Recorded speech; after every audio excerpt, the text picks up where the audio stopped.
Do as I say or quit, the CEO ordered.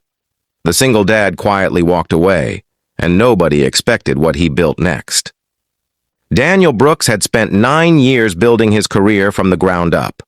He was a single father raising his young daughter, Emma, and every decision he made was shaped by one goal: giving her a secure future. At work, Daniel was known for solving problems nobody else wanted to touch. He never demanded credit. He simply arrived early, stayed focused, and made sure his team had what they needed. Then a new CEO arrived. Victoria Grant was ambitious, impatient, and determined to change everything. She wanted faster results, bigger profits, and complete control. During one meeting, Daniel noticed that a new policy would likely cause serious problems for several important clients. He respectfully explained his concerns. Victoria interrupted him. "I didn't ask for your opinion." The room became quiet. Daniel took a breath. "I'm only trying to prevent a problem." Victoria leaned forward. "Do as I say or quit." Everyone waited for Daniel to argue. Instead, he closed his notebook. "Understood." He stood up. "I'm quitting." Victoria looked surprised. "You're serious?" Daniel nodded. "Yes." He walked out without another word. That evening, Daniel sat at the kitchen table with Emma. She noticed his worried expression. "Dad, did something happen?" Daniel smiled. "I left my job." Emma looked concerned. "Are we going to be okay?" Daniel reached across the table and held her hand. "We'll be better than okay." He didn't know how yet, but he believed it. For the next several weeks, Daniel worked from a small desk at home. He began offering consulting services to small businesses struggling with the exact problems he had spent years solving. At first, nobody noticed him.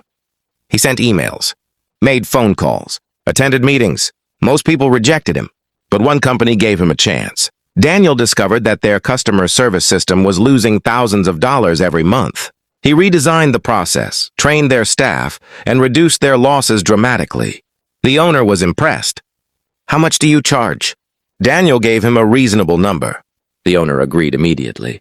Then he recommended Daniel to another business. That business recommended him to another.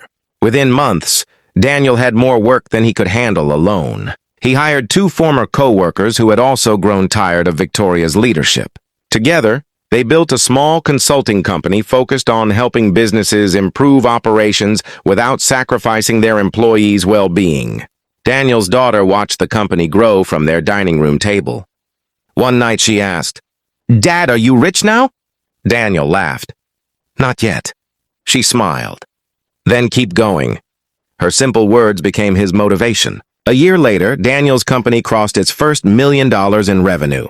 He didn't celebrate with an expensive car or a luxury house. Instead, he took Emma out for dinner and bought her the art set she had wanted for months. "Why this?" she asked. "Because you believed in me when I didn't know if I could do it." Meanwhile, Victoria's company was struggling. Several major clients had left after the policy changes caused service problems. Employees were resigning. Customer complaints were increasing. One afternoon, Victoria received a report showing that a former client had hired Daniel's company. She stared at the name. Daniel Brooks. She couldn't believe it. The man she had told to quit had built a successful company serving the same industry. Months later, Victoria requested a meeting with Daniel. When they sat across from each other, she looked different, less confident, more tired. "I owe you an apology," she said. Daniel listened. "I thought obedience was leadership."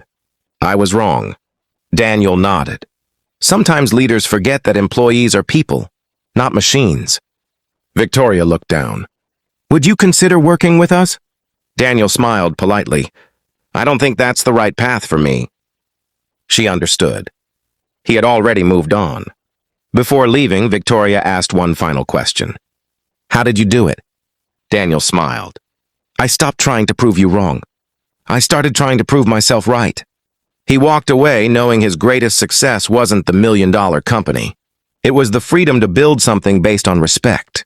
At home that evening, Emma ran toward him. "Dad!" He picked her up and laughed. She whispered, "Are we still going to be okay?" Daniel smiled. "We're doing more than okay. Sometimes walking away feels like losing everything. But when you leave a place that refuses to value you, you may finally have the freedom to build something that does. If this story touched your heart, tell us in the comments. Would you quit if your boss told you, do as I say or quit? Don't forget to like, subscribe, and share this story with someone who needs the courage to choose themselves.